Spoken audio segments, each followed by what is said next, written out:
Hi, Jeremy here from We Know Water Gardens. I'm going to show you how to clean out the impeller on this PondMaster 3300 water pump. Now, this is how you do it on a PondMaster, but every pump has an impeller and you're going to clean the bulk of them out exactly the same way, so it will probably apply to your pump. The first thing to do is we're going to get the pre-filter cover off.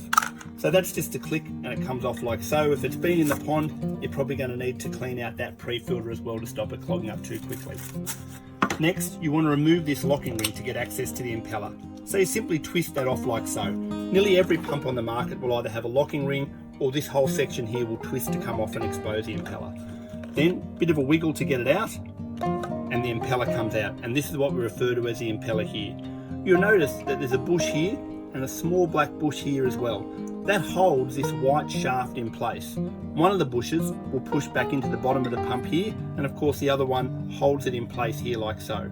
So if you find when you go to put it back in it doesn't fit properly or wobbles around, it probably means that there's a bush sitting in the bottom that you haven't gained access to yet. So just check that out. You can clean this out with a cotton bud or a brush, or you could jet it out with the hose, and of course you need to wipe and clean your impeller off also. With it all clean, it's a simple matter of pushing it back in. You would have heard it snap into place as the magnet was drawn in. Locking ring back on again in the correct direction and pre-filter back on like so. That's simply how you do it to clean the impeller out in the pump. If you need more information, visit us at weknowwatergardens.com.au or check out our blogs.